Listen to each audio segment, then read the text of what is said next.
All right, welcome back to another Crypto Vagabonds Q&A. Here we are. As every content we produce, we need to post a disclaimer. Nothing that we produce is to be seen as financial tax or legal advice. Everything we produce is for information, education, entertainment purpose only. Just be aware that this crypto Q&A occurs every Wednesday at 1 p.m. Eastern Time. You also can interact with us on X, Instagram, and of course, for the time being, we're still in Clubhouse, migrating to Fanbase. As I said, we're going to be talking about something which is not spoken very much, and whenever it's spoken, the view is negative. And I'm trying to pose here to you guys the idea that nuclear energy is not dangerous. And the reason why I want to pose this is because we're talking constantly on green energy. And my view is if we do not add nuclear energy to the list of green energy, we're going to have a problem. We have seen Germany. Germany is the country that has gone to the furthest towards the green energy, but they also closed down their nuclear plants, and today they're burning coal. So just asking you guys to think about it, the possibility of nuclear energy being added to the green energy. Otherwise, I think we're going to be into trouble.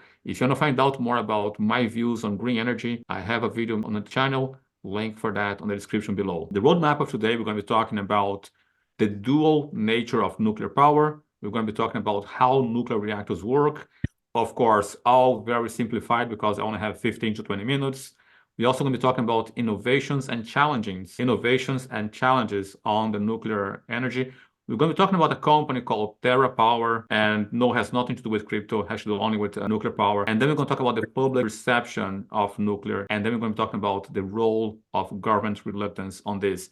I know it's a lot of points to cover, but we're going to be able to cover within the 15 to 20 minutes mark. So the duality of nuclear power. It is seen as both a destructive force and a potential savior of sustainable energy. As we know, it's the same energy that we use for an atomic bomb, it's the same energy that can be used to power hospitals, to power cities, and so on, to produce electricity. So that is the duality of the nuclear energy. It can be used militarily. For instance, a lot of aircraft carriers are powered by nuclear, and of course, they also have nuclear nukes on them. So it's used for military weapon purposes, but it's also a great source of energy. And the nuclear fission involves neutrons triggering a chain reaction, generating heat for electricity without CO2 emissions. And remember, the biggest enemy that we have on the road today is CO2, and that's why I'm proposing the idea that nuclear power can be added as green energy because it has no CO2 emissions, at least on the nuclear plant. We have CO2 emissions on the mining,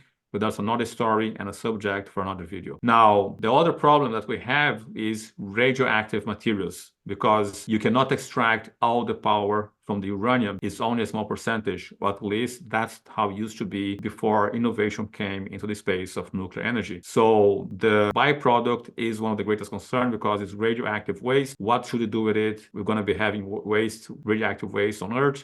Should we send that to the sun? It's very difficult to find out what to do with it. And of course, we have the human errors. We have the times where humans just made mistakes, and we had disasters such as Chernobyl. I think Chernobyl is one of the biggest disasters that we have in the nuclear energy history, and it was caused by human error. After that, we have very little innovation for over 25 years into this field. And of course, that is not true anymore because we have received innovation by one private entity and one person that decided to invest on this, which we're going to be covering a little bit further into this presentation. So one thing I want to invite you guys to think about it is, despite its risks, nuclear is a necessary alternative to fossil fuels. At least that's my view. And fossil fuels, by the way, is way more lethal than nuclear plants. I know when we think in terms of Chernobyl, we think about what happened in Japan, Fukushima, and we think, wow, nuclear plants are very dangerous. And the truth is, they're not as dangerous. There's a lot more deaths being caused by fossil fuels, as I'm going to pose that to you guys here. Statistically speaking, nuclear energy has caused fewer deaths than coal. Just coal mining kills hundreds of thousands every year. But we don't know that because it happens somewhere else. It's not a disaster on the urban area. It's a disaster in some mining field. And of course, we don't account for the deaths of coal. So in comparison to coal, nuclear is super safe. And here's a graph that shows that. And this graph is made per terawatt hour. So each terawatt hour in coal or any other form of energy causes this amount of deaths. So for each terawatt hour of electricity production, we have almost 25 deaths by coal. We have 18 or almost 19 deaths for oil or petroleum. Natural gas, we have 3 deaths or 2.8. We have 4.6 deaths for biomass. And biomass, here's the thing. Biomass is a word that is a buzzword, and we do not know what that means. Biomass literally is trees being cut and burned while they're still green to produce electricity.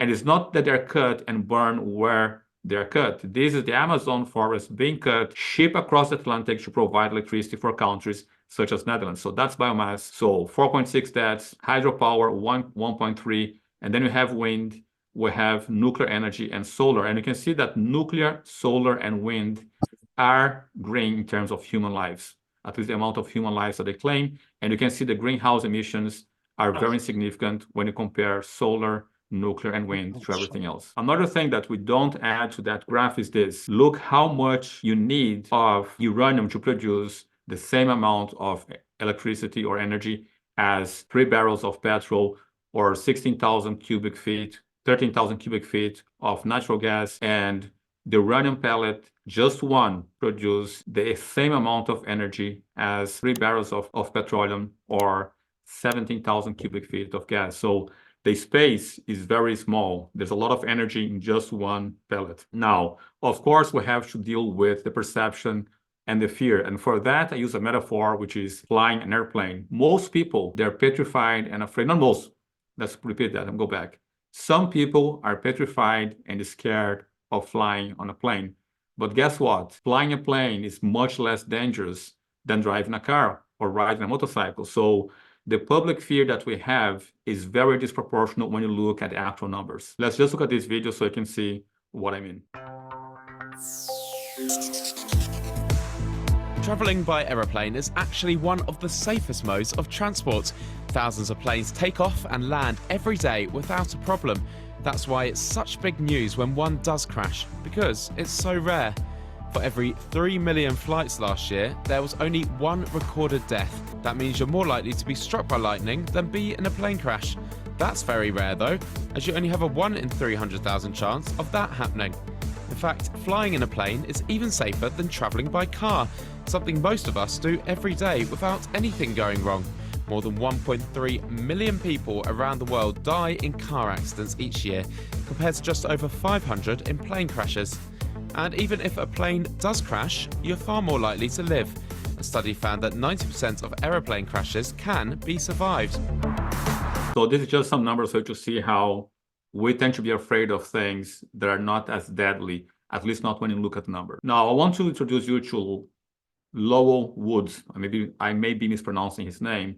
And he's someone that is an astrophysicist and a prolific inventor who has significantly influenced the new innovations on nuclear energy. So let's look at what it was and what it's being now. So most nuclear plants they operate today, they are still based on outdated designs, lacking modern computer-aided design, lacking algorithm to control things.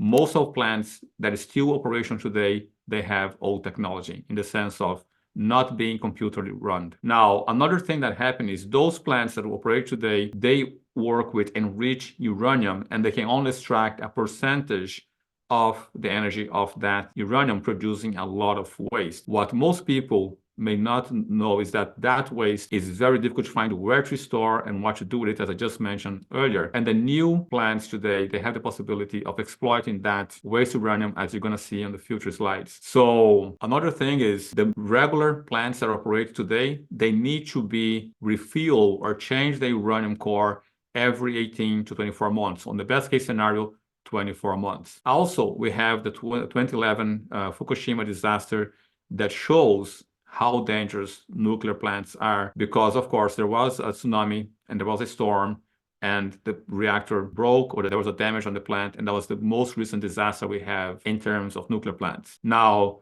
those disasters were caused, of course, by natural causes, but of course they have also an outdated cooling system. Most plants that we have working today, they cool themselves with water, and that cooling with water means they have a pressure cooker. If you guys live in South America or Latin America, you may know how a pressure cooker works. You boil water and you get too much pressure and eventually have a bomb. So the idea of using water as a cooling system for the power plant is an outdated idea. It always will result inescapably on a pressure cooker. This is not the way the new plants are being cooled. So the new designs that are happening now, they're designed and they're aimed to minimize human error and, of course, to contain the leak of radiation or the escape of radiation, as you can see here since 1996. Now, also, despite the new designs, we still have an outdated view. People think of the disasters, they think of the old plants. They don't consider the fact that the new designs may not have the same vulnerabilities or the same level of danger as the previous designs. It's the idea of, oh, something went wrong in the past. The idea is we haven't done anything to fix it or there's no innovation. That's not true. There has been innovation, and those innovations do adjust the causes of the disasters in the past. Another reason is maybe because the one guy behind this innovation, the guy who is sponsoring and putting the money for that innovation, is Bill Gates. Bill Gates has dedicated a lot of his time, or a good chunk of his time and money, to try to solve the problem of nuclear because he has a concern with climate change. Now, climate change being real or not is a subject for another video, but he believes that there is such a thing as a climate change caused by CO2, and he sees this as a way to move forward. So that's why he's sponsoring this idea. Now, he founded a company called TerraPower in 2006, and the idea is to develop safer nuclear reactor designs. So the idea of this company is to see what can go wrong or what went wrong on the other power plants and make sure that they adjust those things. So after years of development, they created a reactor superior, not only in the terms of safety, but also in terms of efficiency. And one thing that to me is the most significant in terms of efficiency is the fact that he can use the waste material from the other power plants to extract power. Not to mention that it reduces the accidents caused by human mistakes because most everything is automated. So another thing is the reactor designed by this company or by Bill Gates sponsoring, it only needs to be refueled once every 10 years. Instead of like all the other plants needing to be refueled, let's say 5 to maybe 8 times within 10 years, this one only once every 10 years. Now, another thing that they adjust, which I think is really important, they do not use water to cool the reactor. They use liquid metal. Liquid metal absorbs a lot more heat and does not become a pressure cooker. So that to me was the biggest step, is moving in the right direction in terms of how can we dissipate this heat. And they use liquid metal and metal cooling systems instead of water as a cooling system. Now, of course, he also emphasized how his design is safe and also prevents the radioactive material leakage. Also, it diminishes the trash tremendously because what happened is he's going to be operating with waste from other nuclear plants. But you have an idea, there's about 700,000 metric tons of nuclear waste accumulated globally by those power plants. Now, all of this waste will not be waste on these new nuclear plants. Now, the designs use depleted uranium instead of the enriched uranium. And of course, it reduces the risks that we have with enriching uranium, not to mention using the waste of the other plants. Just so you have an idea, just within the US, the waste that is already in the US soil is enough to power the US for the next 125 years if they decide to use these nuclear plants that has been innovated and adjust the dangers and the hazardous problems of the old ones. But of course, the biggest challenge still remains public perception. And we need to start a debate. We need to start to have a conversation about this. We cannot have the old view of nuclear plants and ignore the innovation if we want to go towards greener energy. And the reason why I'm sharing this with you guys is because I have made videos criticizing the green agenda. But to me, it's not enough to say what not to do. I want to say to you guys, what are the options? So because I'm aware of this, I'm researching this, I have also talked about uranium as an alternative investment for those who do not like cryptocurrencies and want to go traditional. This is not financial advice, but since 2014, I saw that uranium has been very low. And I think if this company takes on and will label nuclear energy green, I think there's a potential for uranium. And again, not financial advice, just something that I want to share with you guys. So we need to start a debate because coal, as you guys saw, it kills more people than nuclear plants. Now, TerraPower was set to build a prototype and demonstrate the reactor's capabilities. But of course, some other things happened. So Bill Gates made a partnership with China. China was very interested on this technology. China is one of the countries that is opening and starting to have many nuclear plants operational, while Germany is shutting them down. China is building more. So Gates was having a partnership with China. But then, of course, things got complicated because of the tensions between the US and China. And these are one of the setbacks that I see when government interferes on the economy, because now the US is only using the Terra plant, but then it's also stopping countries that want to use. And of course, the investment gets stifled or gets paused. And I think we need to move towards nuclear energy and to innovate this technology and diminish the risks from the past. So the US has stopped this because of the tensions. And of course, those tensions between the US and China caused Bill Gates to cancel the deal that he had with China. So TerraPower continues to look for ways to implement this, and they still are aiming to build more advanced, safer nuclear reactor. And of course, it is much better than coal. For instance, Germany closed 17 to 20 nuclear reactors, and now they're burning coal. A little recap. I hope I could do this in the 20 minutes. Now, I hope we cover well the dual nature of nuclear power. We gave a brief on how nuclear reactors work.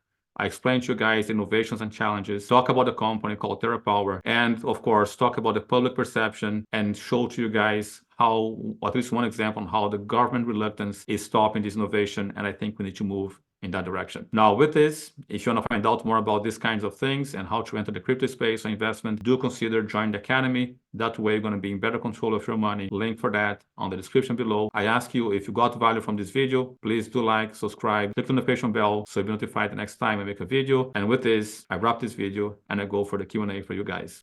Kaboom! Goodbye.